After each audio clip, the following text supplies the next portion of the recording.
Hello viewers, আসসালামু আলাইকুম। আজকে আমি আপনার সামনে এরকম একটি গুরুত্বপূর্ণ একটি স্টেপ নিয়ে হাজির হয়েছি। সেই স্টেপটি হচ্ছে যে আমরা কীভাবে ফেসবুকে মাধ্যমে ভিডিও আপলোড করব। ফেসবুকে ভিডিও কীভাবে আপলোড করব আজকে আমি আপনাদেরকে এই ভিডিওর মাধ্যমে দেখিয়ে দেবো যে কীভাবে ফেসবুকে রিলস ভিডিও আপলোড করতে হয়।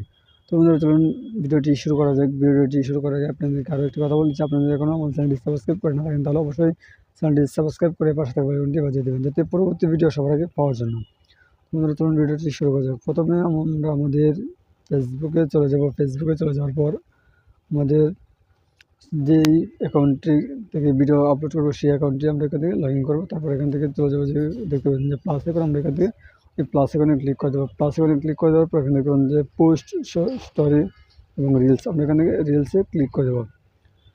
রিলসে ক্লিক করে দেওয়ার পর আমাদের সামনে ইন্টারফেস চালু হয়ে যাবে। তারপর আমরা এখান থেকে যে ভিডিওটি আমরা আপলোড করতে চাই আমরা এখান থেকে সেই ভিডিওটি এখান থেকে নিয়ে নেব।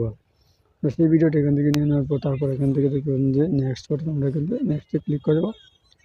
নেক্সটে ক্লিক করে দেওয়ার পর তারপর আমরা এখান থেকে আবারও এখানে ওকেতে ক্লিক করে দেবো। ওকে বাটনে ক্লিক করে দেওয়ার পর এখানে দেখতে পাচ্ছেন ডিসক্রিপশন, আমরা এখানে ডিসক্রিপশনে হ্যাশট্যাগ ব্যবহার করব।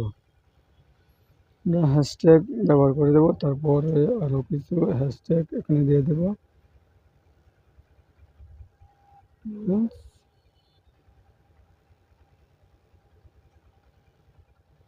আমরা কয়েকটি হ্যাশট্যাগ ব্যবহার করে হয়ে গেছে। তারপর আমরা এখানে দেখতে পাচ্ছেন যে শেয়ার রিলস, আমরা এখানে শেয়ার রিলসে ক্লিক করে দেবো। শেয়ার রিলসে ক্লিক করে দেওয়ার পর আমাদের ভিডিওটি একটু কিছুক্ষণ সময় নেবে, আমাদের ভিডিওটি কী হয়ে যাবে, আপলোড হয়ে যাবে। তারপর আমরা এখান থেকে চলে যাবো যে আমাদের প্রোফাইলে চলে যাবো। প্রোফাইলে চলে যাওয়ার পর এখানে থেকে আমরা দেখবো যে ভিডিওটি কি আপলোড হয়েছে কি না। এখনও ভিডিওটি আপলোড হয় নাই, কিছুক্ষণের মধ্যে ভিডিওটি আপলোড হয়ে যাবে। দেখতে পাচ্ছেন যে upload your reels is uploaded, আমাদের ভিডিওটি আপলোড হয়ে গেছে। তারপর এখান থেকে আবারও রিফ্রেশ দেবেন। রিফ্রেশ দেওয়ার পর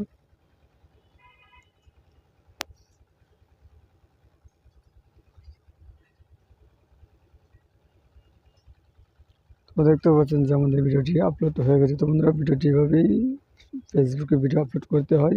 বন্ধুরা ভিডিওটি যদি ভালো লেগে থাকে তাহলে অবশ্যই চ্যানেলটি সাবস্ক্রাইব করে পাশে থেকে বেল আইকনটি বাজিয়ে দেবেন যাতে পরবর্তী ভিডিও সবার আগে পাওয়ার জন্য। দেখতে পাচ্ছেন যে আমরা এই ভিডিওটি এখানে আপলোড করে দেখতে পাচ্ছেন যে এখানে রিলস জাস্ট নাও আমাদের অ্যাকাউন্টে আপলোড হয়ে গেছে। তো বন্ধু ভিডিওটা আজকে পর্যন্ত ভালো থাকলে